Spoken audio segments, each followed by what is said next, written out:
Selamat siang, sahabat and people. Saat Di ini, dalam banyak informasi. iya, saat ini saya sedang berada di Desa Musi, Kecamatan Lirung, Kabupaten Kepulauan Talaut. Saat ini saya sedang berada di tempat. Ini awal penciptaan. Saat ini saya sedang berada di tempat berdoa penganut Ini agama adat Musi. dicoba oleh setan.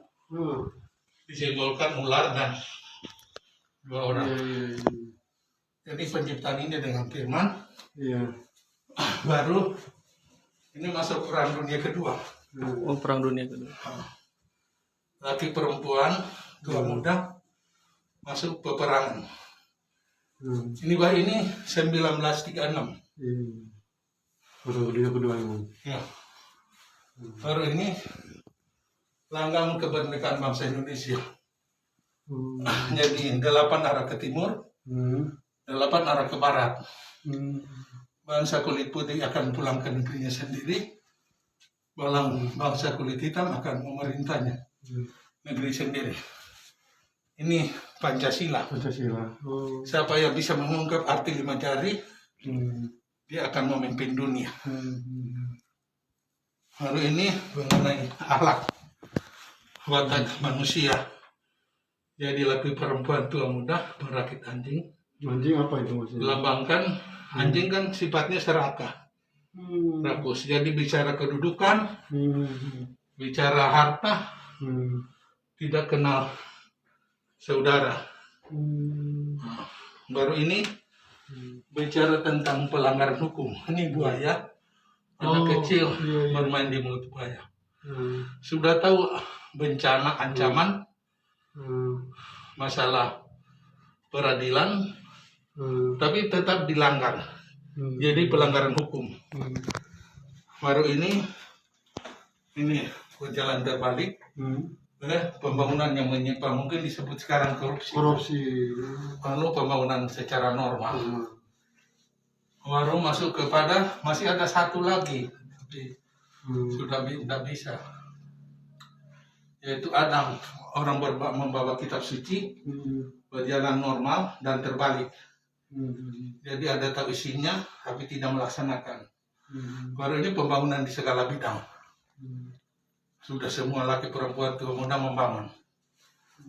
Baru masa masuk fase kegelapan. Semua orang tidak lagi hidup menurut berdasarkan ajaran Tuhan. Nah, baru ini digambarkan Isa Al-Masih. Dia datang sebagai raja, hakim dan maha kuasa. Raja Isa Al-Masih ya. Dia datang sebagai raja. Sempat ditertawakan orang. Ini bukan semacam analisa, enggak, ini wahyu. Iya. Oh, ini semua dari ini wahyu semua. Saya sendiri yang menulisnya, baru dibuat sketsa. Dari naskah itu dibuat sketsa. Jadi kita cari narasumbernya, ada sekian menceritakan, oh ya, dari sekian 16 narasumber yang menyaksikan itu, ternyata ceritanya sama. Baru bisa direpresentasi. Sebab sebenarnya awal penciptaan sampai kedatangan Isa Al-Masih kedua kali. Akan kembali juga ini ke situasi Ini untuk wahyu pertama, kepercayaan adat Musi. Sketsa kedua.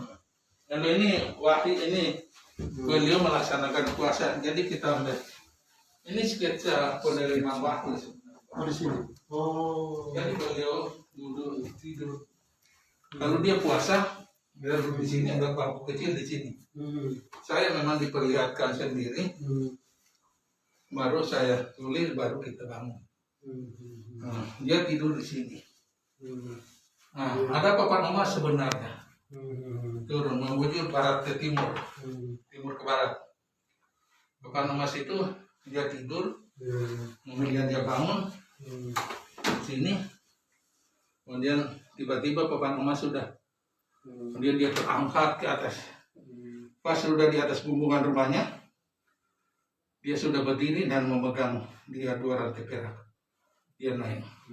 Yang pertama kali yang menerima wahyu, Bang. yang Pak Bawangin Panaha. Nah, itu apa itu? Oh, Kakek. kakek. Ini adalah Kakek Wahyu. itu- Itu generasi keempat. Kakek Uyut itu di atas kakek. Iya. Ya, Iya. 1884.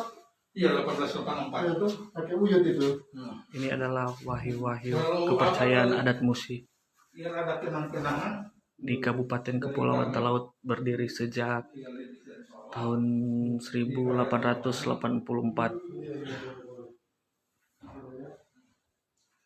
Sini juga ada penjelasan-penjelasan. Ini ensiklopedia ya, kepercayaan.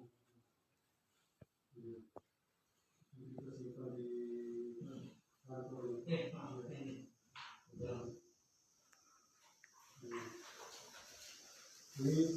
Ini sudah terkomunikasi dengan ajaran penghayat di seluruh Indonesia ya? Ya, Pak. Ini begini saja ceritanya Hmm. supaya enak, nyaman mau terima, masih ada juga. Jadi tahun 2018 kita ada kongres kebudayaan. Saya mau waktu itu saya jadi ketua presidium. Jadi saya mewakili kepercayaan dan masyarakat adat. Nah, setelah representasi masalah sakit penyakit wabah yang melanda Indonesia dan dunia, karena itu kongres kebudayaan dan bencana. Statement dari kita di sini, bencana bagi banyak orang adalah saya diminta merepresentasi, kemudian saya katakan dari tanah yang tersisa tanah-tanah ulayan yang dimiliki masyarakat hukum adat dalam perbedaan agama, kepercayaan, bahasa adat istiadat, suku dan ras. Marilah kita berdoa, tidak perlu bangun konsumsi baja anti gempa, cakar ayam, dan lain sebagainya. Tapi bangun konsep peradaban yang harmoni antara semua kehidupan beragama, berbangsa dan bernegara, bersuku-suku dan lain sebagainya. Untuk kita berdoakan kita akan bebas dari bencana, dari penyakit, kelaparan. Nah, sesudah itu karena jelas Undang-Undang Nomor 5 tahun 2017 salah satu adalah manuskrip. Saya bilang saya ini akan serahkan menjadi dokumen kebudayaan.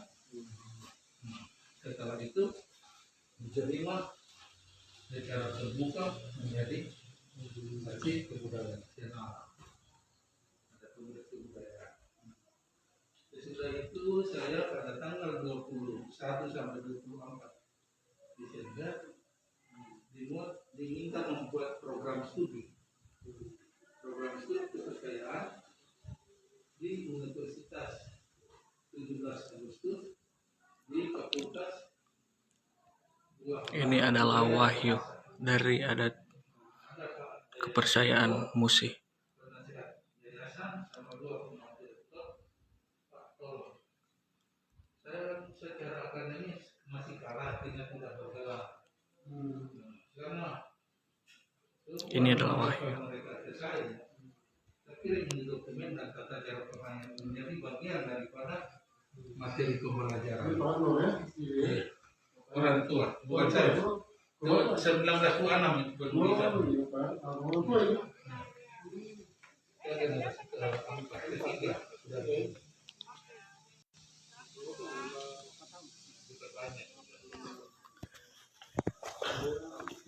Di sini ada prasasti pembangunan replika rumah kediaman Bawangin Panahal, almarhum, partisipasi warga penghayat dan masyarakat yang diresmikan pada tanggal 23 Agustus 2014 oleh Bupati Kabupaten Kepulauan Talaut Sri Wahyuni Maria Manalip SE.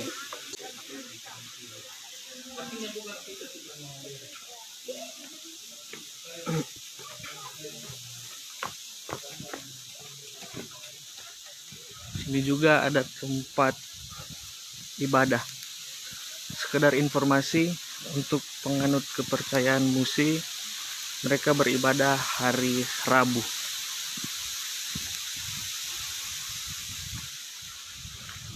sini juga ada prasasti dari Kementerian Pendidikan dan Kebudayaan, Direktorat Jenderal Kebudayaan RI, Pembangunan Tempat Ritual, sumber dana APBN tahun anggaran 2013, diresmikan pada 23 Agustus 2014 oleh Direktur Pembinaan Kepercayaan terhadap Taime dan Tradisi Direktorat Jenderal Kebudayaan, DRA Sri Hartini MSI.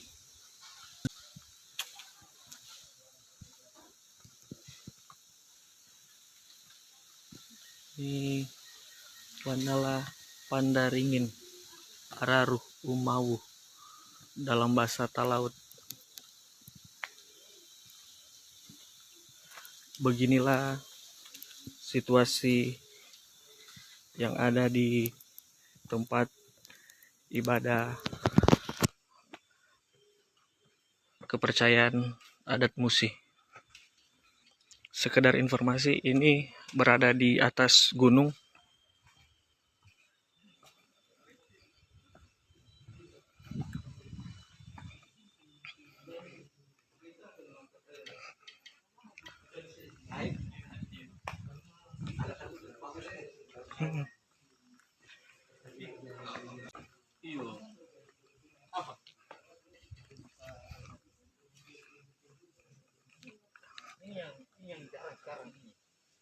Ini adalah sekedar informasi, di tempat ini dilarang untuk merokok. Ini tangganya. Untuk memasuki sini harus melewati tangga sebanyak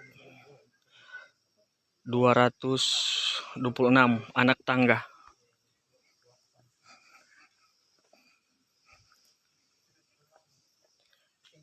Di bawah juga ada prasasti kawasan budaya spiritual penghayat kepercayaan terhadap Tuhan Yang Maha Esa, adat Allah dalam tubuh Musi Widuane, diresmikan oleh Menteri Negara Pemberdayaan Perempuan RI pada 23 Mei 2015, Mutia Hatta.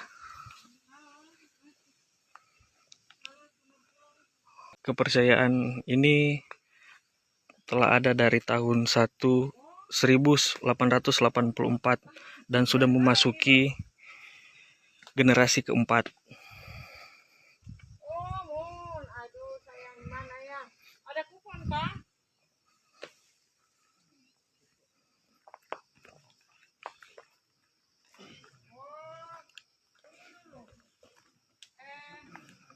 Di sini juga dilarang untuk memakai baju merah.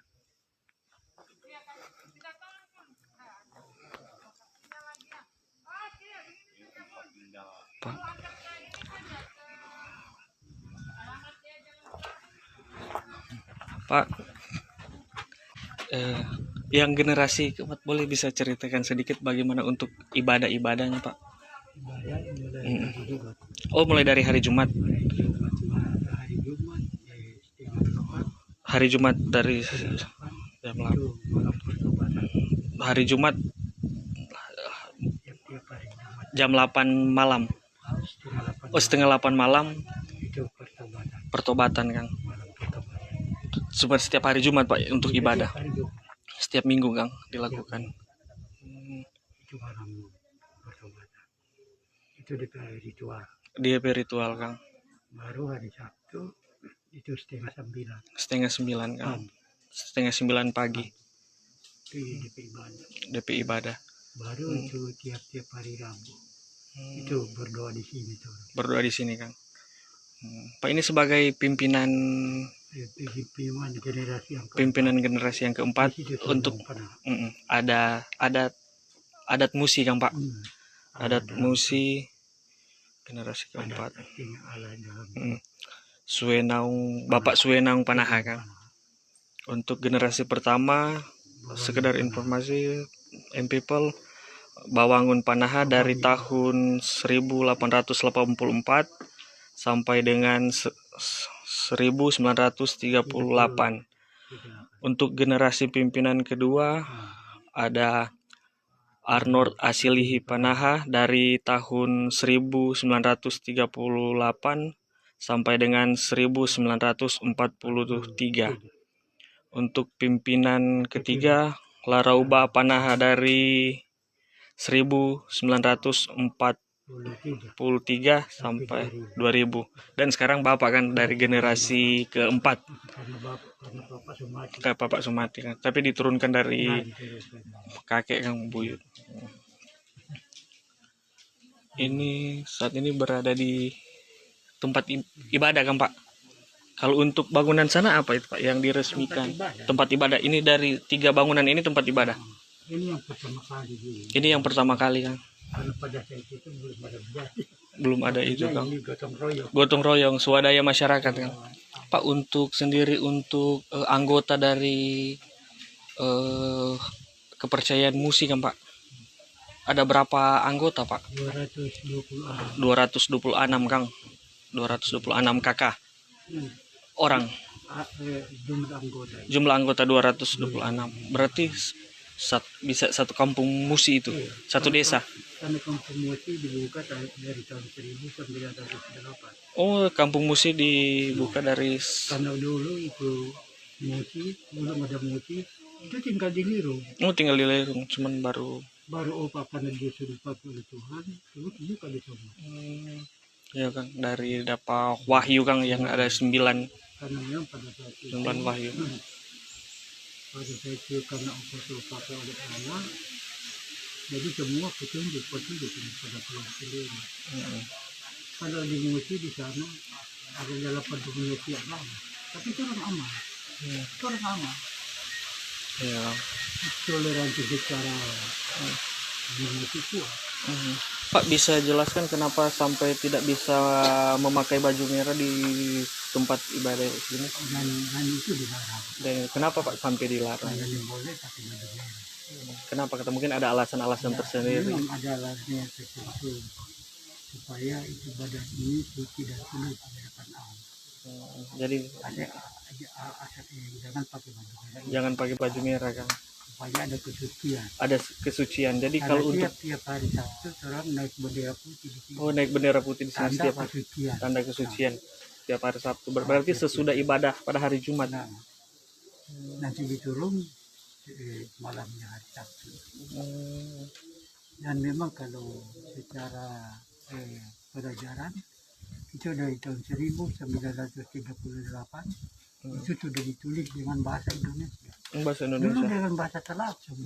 Dulu Mas, tapi diterjemahkan pada tahun 1938 Kang. Baru sudah dengan di bahasa Indonesia. bahasa Indonesia Kang. Karena mengingat ini generasi muda ini. Generasi muda ini. Kalau dengan bahasa Talat, kebelet katanya. Iya kan. oh salah. Tapi secara doa orang masih bahasa Talat. Tapi untuk ritual adat masih menggunakan bahasa Talaut Kang. Iya. Kalau secara ritual itu sudah dengan bahasa Indonesia. Setelah ritual. Tetapi doa, mesti bahasa Talat. Masih bahasa Talaut. Karena aslinya terjadi di Talat.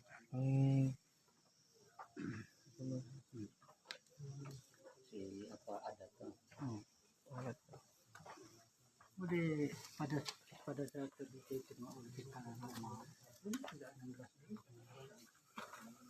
Jadi sekedar informasi sahabat and people, untuk datang ke tempat ini atau tempat ibadah tidak boleh memakai kemeja merah maupun kaos merah.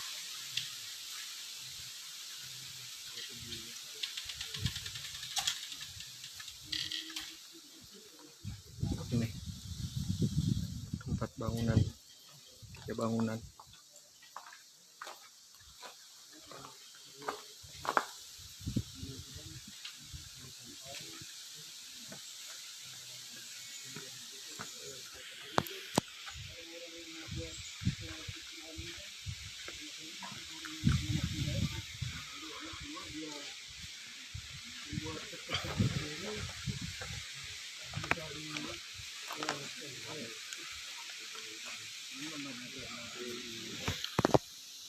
Kita di keberdian induknya saja 199. Tapi semua dikomunikasi Pak, yang ada di Kita Sumatera, di selalu- Jawa. Karena saya ke Sumatera. Untuk saat ini sekian dulu sahabat people. Selamat siang dari saya, wartawan Biro Kabupaten Kepulauan Talaut.